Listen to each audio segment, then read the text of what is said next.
Yo, so guys, welcome back to another video. This is another sort of historical sort of war type reaction, and this one is the Mexican-American War explained in 16 minutes. This probably makes a bit more sense to sort of react to now than definitely before, because I obviously do and have done a lot of reactions and videos to do like learning about the US, whether it's like cultural things, historical things, whatever it is. And I've had a lot of suggestions to do Mexico. I've also obviously done the video, the Geography Now reaction to I think it's just about Mexico, things about Mexico, and I really enjoyed it. And a lot of people on that said, like a lot of Mexican Americans, obviously a lot of Mexicans as well, have said they would like to see more reactions or like to see reactions to me learning about this kind of stuff. And this kind of does make sense because what I know about the Mexican American War, again, I might be completely wrong. This is my prejudgment and the little bits that I've learned. Isn't like the whole between like Texas, a lot of like the Mexican American War was evolved around that or whatever, and maybe like California and them sort of states, them areas. I don't really know, but that's what I'm pretty sure from what I've learned it's about mainly. Obviously, it's about more than that as well, but yeah, again, I don't truly know, so this is obviously going to be a good thing for me to just learn about. But yeah, hopefully going to enjoy this. If you want more reactions like this, let me know. More American reactions, more Mexican reactions. I just love seeing cultural stuff, man. Learning about countries. It's just fun for me. I really do enjoy it. But yeah, get your suggestions in the comments. And yeah, without further ado, let's just get into this. I'm interested to see what he explains in this, or what the channel explains in this. Could be a she, can't prejudge. But yeah, before we get into it, quick shout out to my Instagram and my Twitter, links in the description for those. Save my Patreon, links are there for those interested. Yeah, but I can't talk. let's just get into this. The Mexican-American War. It is the year of 1830. Even though Mexico got its independence some years earlier in 1821 from Spain after... You've got like Los Angeles here. So you've got Monterrey. See, Monterrey is... I'm butchering the name. I know Monterrey is a Mexican city. Like they've got a football team that I know about. So I guess they had to relocate where the city was, and they ended up having to move obviously further down here, because it's past Los Angeles at this point. That's so weird to me. I mean, I guess he'll sort of teach us about this through the video, but that's kind of wild if that's the case. After a revolution and an armed conflict which lasted over a decade, the country was in total chaos. Looking at the map of that time, we can see a larger Mexico than the one we know today. A stretched country, one of the biggest at that time. The newly independent nation was in dire straits after 11 years of war. No plans or guidelines were established by the revolutionaries, so internal struggles for control of the government ensued. Mexico suffered a complete lack of...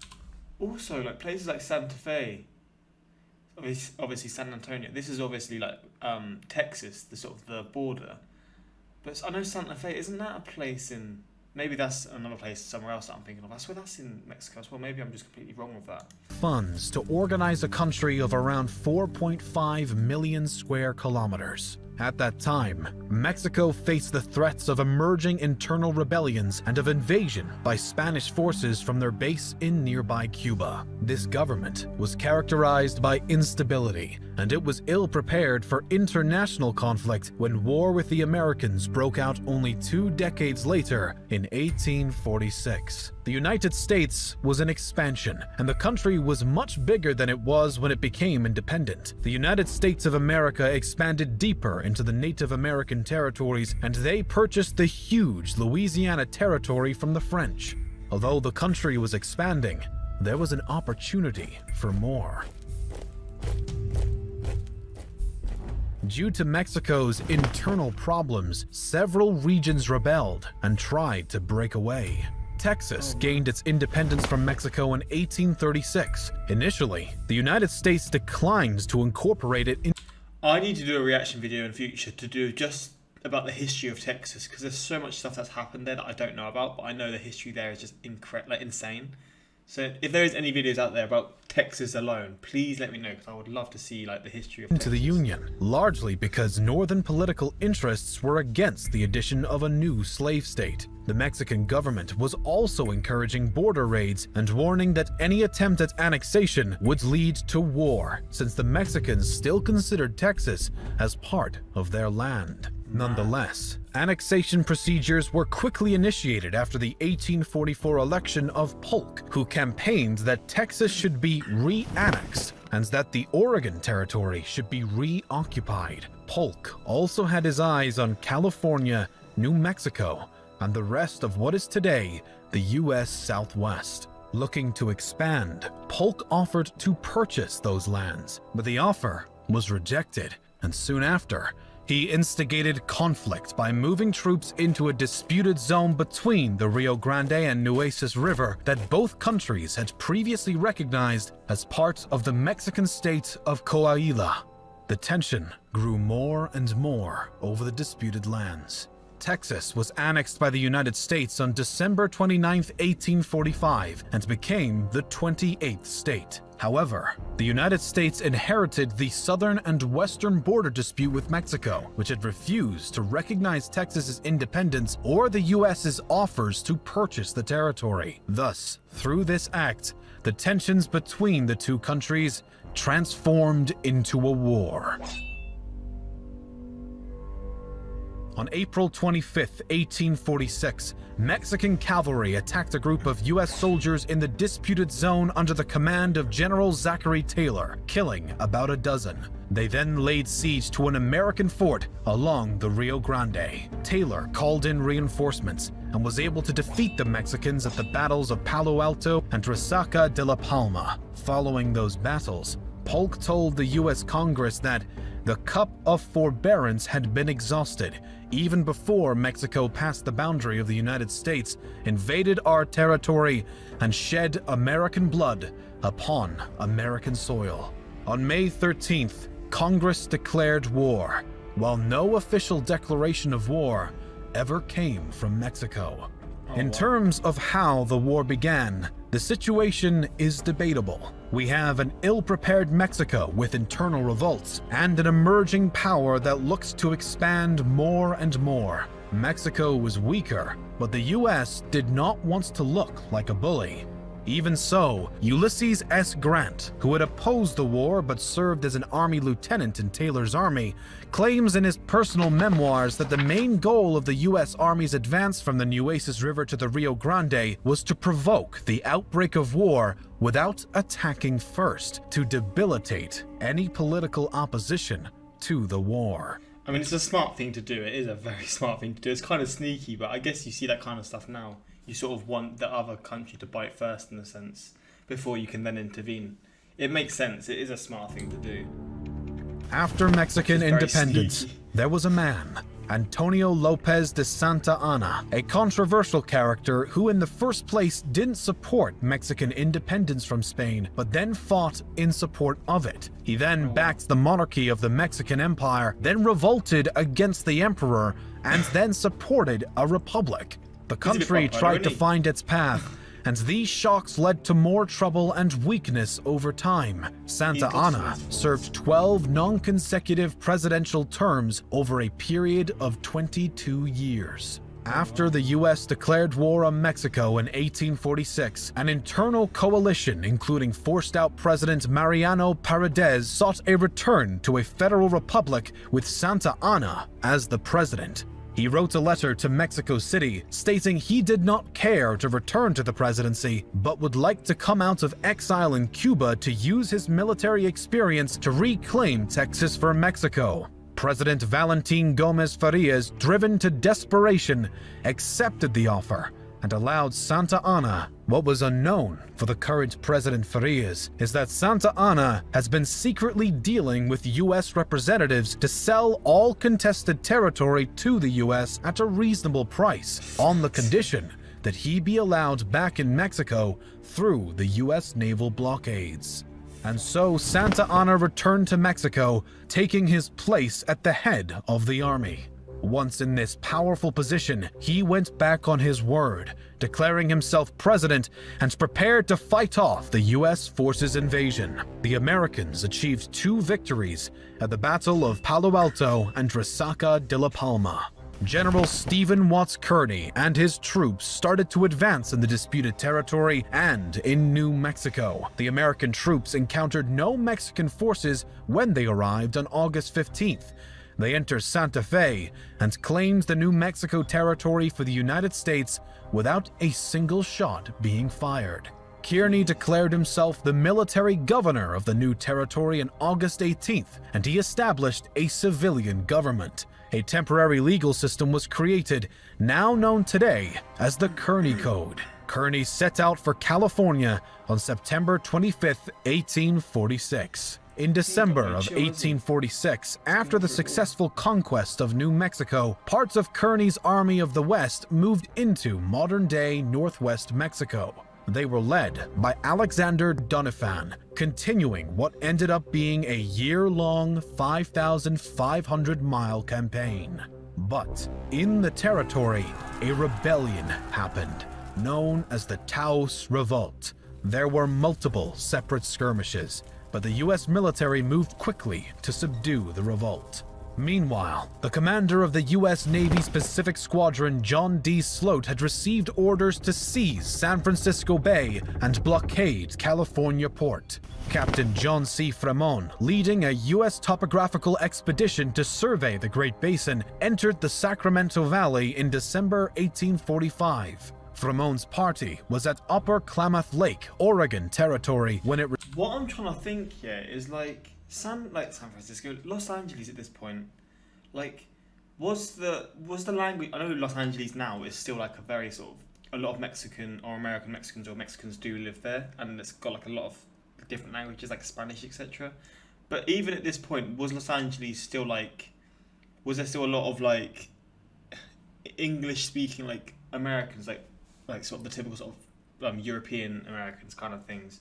Or did they sort of flock to Los Angeles after this kind of stuff happened? Maybe I know it happened in the 1910s, the 20s, when Hollywood started booming. But even before that, this isn't even that much before that. It's 60 years? 60, 70 years before that, which is actually crazy when you think about it. It's not actually that long before it started booming as a city. It's just so interesting to me how what it would have been like back then. Again, would it be... I don't know. I just don't know. Los Angeles is a weird one for me, but it's interesting looking at this. It really is just crazy how this wasn't actually that long ago. I mean, it is 180 years ago, but in the grand scheme of things, it isn't actually that long ago. Received words that war between Mexico and the U.S. was imminent. The party then returned to California. On Sloat's orders, Fremont brought 160 volunteers to Monterey, in addition to the California Battalion. On July 15th, Sloat transferred his command of the Pacific Squadron to Commodore Robert F. Stockton, who was more militarily aggressive. General Castro and Governor Pio Pico wrote farewells and fled separately to the Mexican state of Sonora. Stockton's army entered Los Angeles unopposed on August 13th. At that point, he sent a report to the Secretary of State that California is entirely free from Mexican dominion. Meanwhile, U.S. Colonel Stephen W. Kearny had performed a march across New Mexico and the Sonoran Desert and crossed the Colorado River in late November 1846. On December 7th, 100 Lancers under General Andres Pico, brother of the governor, fought Kearny's army of about 150 at the Battle of San Pascual.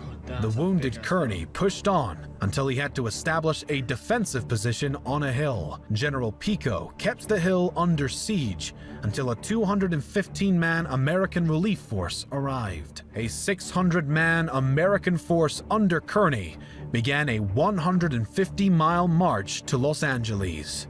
On January 8, 1846, the Stockton-Kearny Army defeated the Mexican force in the 2-hour Battle of Rio San Gabriel. The Treaty of Cahuenga was signed, which marked the end of armed resistance in California. The conflict continued elsewhere. The Mexican...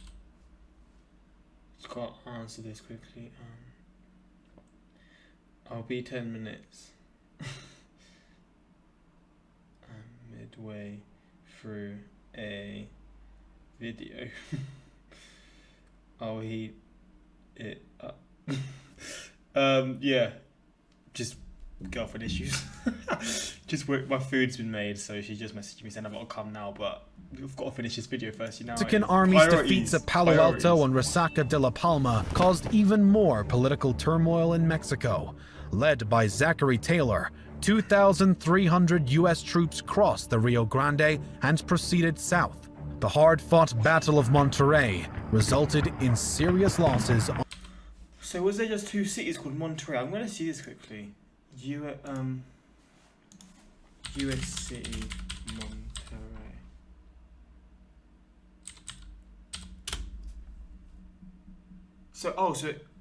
So there's just a city in California called Monterrey as well, but the one in Mexico's just got two R's. On both sides, the Mexican forces were under General Pedro de Ampudia, and they repulsed Taylor's best infantry. American soldiers were not familiar with urban warfare. They marched straight down the open streets and were caught by surprise by well-hidden Mexican defenders. Even though the Mexicans repulsed the Americans, General Taylor created an 8-week armistice with the Mexican army, allowing them to evacuate in return for the surrender of the city. Under pressure from Washington, Taylor broke the armistice and occupied the city of Saltillo. On February 22, 1847, Santa Anna personally marched north to fight General Taylor with 20,000 men. The 4,600 Americans had entrenched at a mountain pass called Buena Vista. The Mexicans suffered desertions on the way north and arrived with 15,000 men in a tired state. Knowing that his numbers were still superior, he demanded the surrender of the U.S. Army, but was refused. Thus, he attacked the next morning.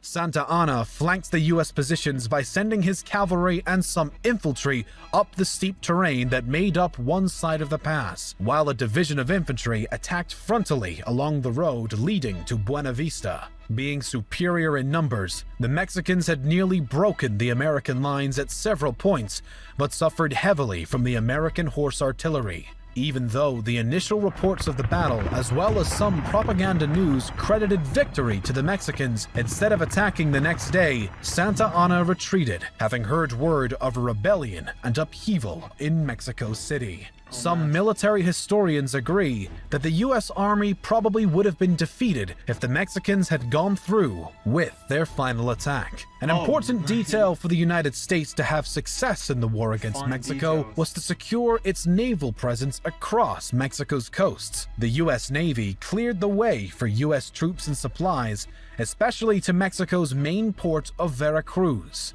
Even before hostilities began in the disputed northern region, the U.S. Navy had created a blockade. The U.S. president did not send reinforcements. So I guess no food supply, etc., just blocking everything. So I mean, at this point, it's looking like I mean, we all know what happens in hindsight, but you can sort of see at this point, there was sort of no way out for Mexico. But I don't know, just this history of all of this is just so interesting. There's so many different things I just didn't know about. It's kind of crazy to me how, if maybe he said that he kept his army there against Taylor, or Zachary Taylor's army, or whatever you want to call it, they could have won and things could have been so different. Maybe not, maybe it wouldn't have been that different, but it's just crazy to think about it like that. To Taylor's army for a continued advance. Instead, he sent a second army under General Winfield Scott. He transported to the port of Veracruz by sea to begin an invasion of the Mexican heartland. On March 9, 1847, Scott performs the first major amphibious landing in U.S. history in preparation for the siege of Veracruz. The city replied the best it could with its own artillery against the extended barrage, but because of the numerical superior force of the Americans, the Mexicans surrendered. The goal was obviously the capital. Scott marched westward towards Mexico City with almost 9,000 troops. So was their whole ambition actually to take over the whole of Mexico at this point? Were they just thinking, you know what, we could get even more land, we could make our country even bigger? I thought initially they were just planning to get the ones like Texas and California, but maybe this is just to get them to surrender for them ones. But at this point I'm sort of thinking, wait, were the US trying to do bits here where they're trying to like get every bit of land possible. On April 2nd, 1847, Santa Anna had set up a defensive position around the main road about 50 miles northwest of Veracruz at Cerro Gordo. Santa Anna had entrenched with 12,000 troops and artillery that were trained on the road, where he expected Scott to appear and catch him by surprise. However, General Scott had sent 2,600 cavalry troops ahead. They reached the pass on April 12th, and the Mexican artillery fired upon them, revealing their positions. The Battle of Cerro Gordo started. The Americans won the battle and continued their advance, even though the guerrillas harassed the American troops. With his remaining forces, General Winfield Scott advanced on Mexico City. The capital was laid upon by a series of battles around the right flank of the city defenses. After the American victories at the Battle of Contreras and Battle of Churubusco, peace negotiations started, which broke down on September 6, 1847. With the subsequent battles of Molino del Rey and Chapultepec and the storming of the city gates, the capital was occupied. Scott became military governor of occupied Mexico City. His victories in this campaign made him an American national hero.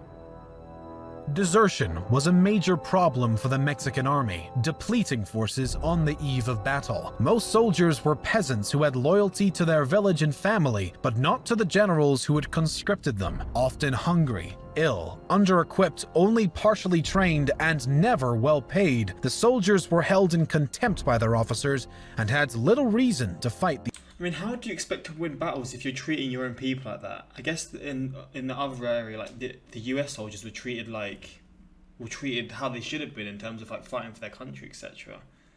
And that's probably what pushed them to want it even more. Again, you show the soldiers love, you pay them how they should be, you feed them.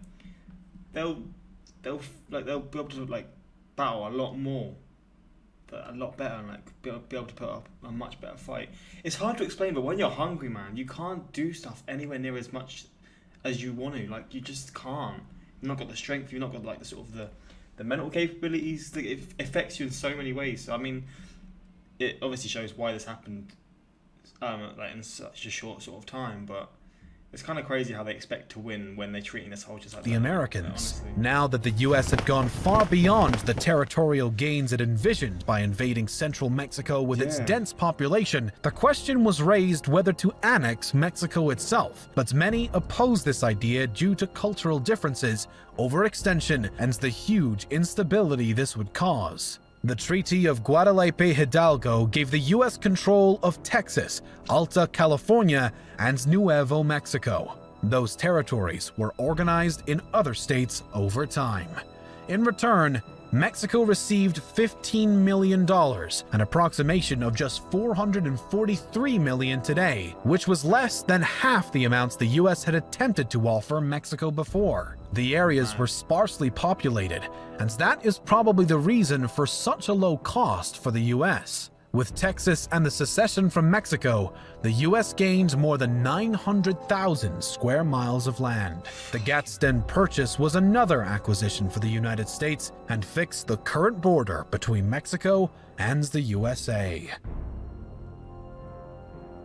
Very interesting one, man. I enjoyed this a lot. I've never actually reacted to this channel before, but seeing this helped me learn a lot. Again, I'm sorry I probably came into this being so clueless, and I probably seemed so clueless throughout, but again, I didn't know much about this video, if not anything, when I came into it, so it did definitely help me learn a lot. The Americans are truly lucky people. They are bordered to the north and south by weak neighbours, and to the east by west by fish.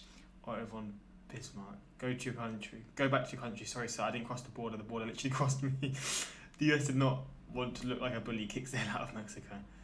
The only thing I learned from this was how many ads can be fit in a single YouTube video. What I find interesting is how small these armies are. Mexico at that time was really unstable. They were invaded by France. That's true actually, they probably were obviously Spain as well. Had major rebellions on Yucatan and the Rio Grande. They were not prepared for the war at all. Fun fact, the original cowboys rodeo and southern clothing are originally from Mexico. Oh mad, that's kind of cool actually. That's wild. So cowboys have a huge Mexican influence, and the Irish fought for Mexico during the war. Mexico celebrates St. Patrick's Day in their honour to this very day, 2020. Really? That's pretty cool. That is really cool. Now I understand why the names in the southern USA are in Spanish. Yeah, there's a really like Spanish sort of cultural difference to what you would initially expect from a country like the US. But then you see it, and it makes sense why. Ah, yes, the Rio Grande River, also known as the Great River.